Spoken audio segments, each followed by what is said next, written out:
어젯밤에 경찰 조사 발표 내용과 좀 관련해서 네. 이성균 씨가 수면제인 줄 알았다 이런 이야기가 있었고, 그런데 그 수면제를 복용하는 과정에서 좀 다른 수면제와 좀 다른 점들이 좀 알려지는 것들이 있더라고요. 이런 네네네. 부분들도 어떻게 보면은 이번 수사에서 좀 영향을 미쳤다 이렇게 보십니까?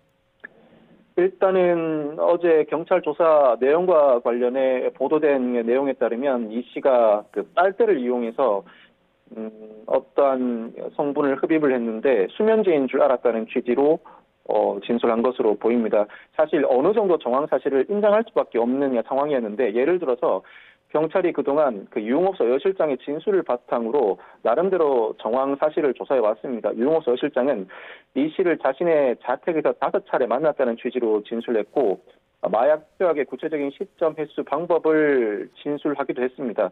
그 방문했다는 시기와 관련해서 경찰이 CCTV, 문자 내역, 교통, 이용 기록 등을 조사한 결과 4차례 이 씨가 방문한 것으로 어느 정도 사실관계는 확정한 것으로 보이는데, 이 씨가 그 자체는 부인하지 않는 것 같습니다. 방문을 했지만 3번은 전혀 약물 등을 투약하지 않았고, 1번은 약물을 투약했지만 수면제인 줄 알았을 뿐만 아니라 다만 그 투약 방식이 빨대를 이용해 가루를 코로 흡입하는 형태라는 취지로 진술을 해 이 부분을 두고도 많은 이들이 의아해하기도 했습니다.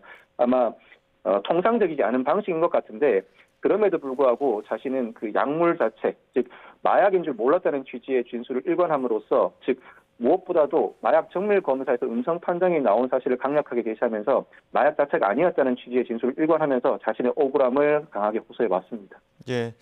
경찰이 지난 10월부터 지금 뭐 이성균 씨를 비롯해서 유명 연예인들 출국 금지하면서 수사를 해왔는데, 혹시 그 수사 과정에는 좀 문제가 없었을까요?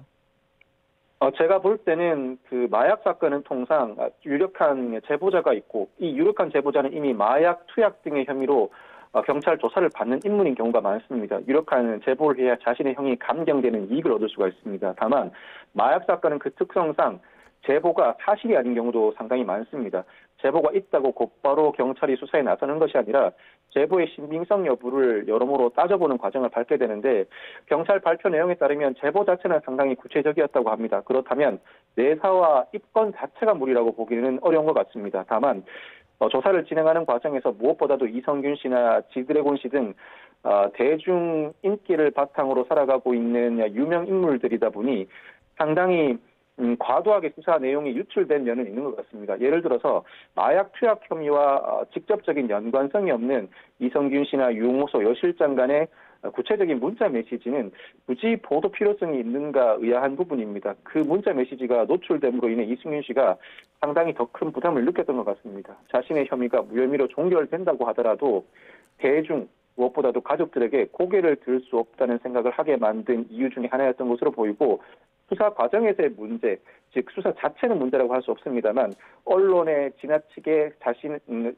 피의자들의 혐의 내용과 직접적으로 연관되지 않은 사실이 유출되고 그 내용이 다소 과다하게 보도되는 형태가 문제로 지적될 수 있을 것 같고, 이 부분은 앞으로도 기본적인 경찰의 입장이 수사 증인 사건은 공개하지 않는 것이라는 입장을 견지하고 있음에도 불구하고 대중 연예인이라는 이유만으로 사건과 무관한 내용들이 무차별적으로 공개되는 점은 다시 한번 검토해보고 지양해야 할 대목이라고 봅니다.